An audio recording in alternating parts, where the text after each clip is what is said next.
Today I'm going to talk about the history of firearms and law enforcement. The types of firearms used in police work have evolved over the years. The necessity for more technologically advanced firearms has become a reality if we're to play on a level field with the criminals that we seek to apprehend. I personally don't want to bring a knife to a gunfight, and I assume those in the general public wouldn't want to either. Most police officers today have an assortment of weapons at their disposal, but this was not always the case. Today I'll describe the types of firearms available to most police agencies, the history of these firearms and their implementation, and the public perception associated with their use. There are several types of firearms that are available to agencies and the officers today. One of the most utilized firearms available is the duty pistol, carried by all commissioned law enforcement officers in the United States. There are several types of duty pistols. The first type are revolvers, one type. Although most officers carry revolvers primarily today as a backup weapon, some officers still utilize this type of pistol for their primary sidearm. Drawbacks of this type of gun include the limited capacity of the ammunition that the gun can carry at one time. This is a picture of the revolver. Another type of pistol in use is a semi-automatic pistol. This type of handgun is carried by most officers today as their primary duty weapon, and this type of gun is often preferred due to the higher capacity magazines and the ease of use. Many officers today also carry some type of shotgun in their patrol vehicles. The types of these vary. We've got pump shotguns and semi-automatic shotguns. Pump shotguns are the most carried type of shotgun by law enforcement officers. Most have magazine extenders in order to accommodate extra rounds. The dependability of pump shotguns along with its low cost are the two main reasons for its preferred use by most agencies and their officers. Semi-automatic shotguns are another type of shotgun that many officers carry in their vehicle. Although it's easier to use, slightly quicker to fire multiple shots in succession, these are less dependable due to their operating systems, and they're also considerably more expensive to buy. Most vehicles in law enforcement today are equipped with some type of patrol rifle as well.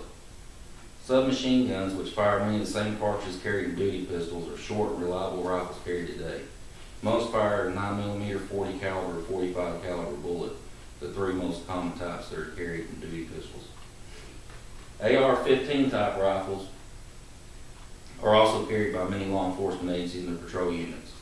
They usually fire a .223 caliber rifle cartridge made popular by the military. The quantity and relatively low price of these rifles contribute to their popularity. Now that I've explained the types of firearms carried by police, I'll tell you about the history and implementation of these weapons by police agencies. As criminals have evolved in their use of firearms, so too have the officers tasked with their apprehension. Throughout the 1800s and most of the 1900s, police officers carried a primary sidearm that was a revolver.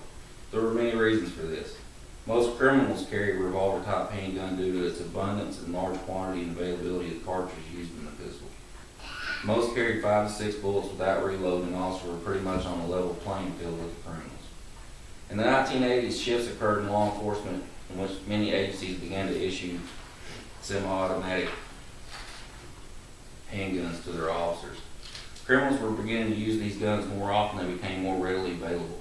Police officers switched to these that provided many more rounds of ammunition without reloading, and officers could carry more rounds easily in the magazines.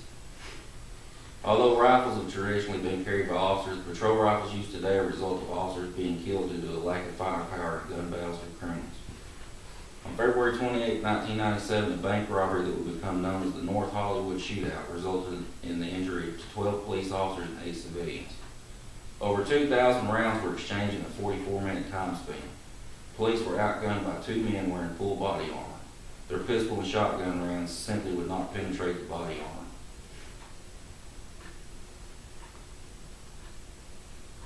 Here's a picture of 2 of the suspects in the North Hollywood Shootout.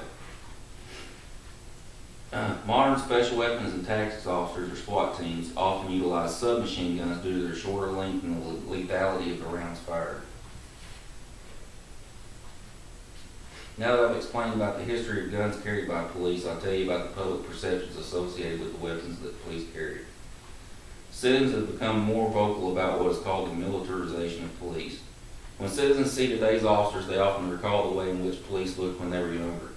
Many don't take into account police have had to adapt to the criminal element which they are tasked with subduing. Many criminals encountered today have the body armor and firepower that we discussed earlier.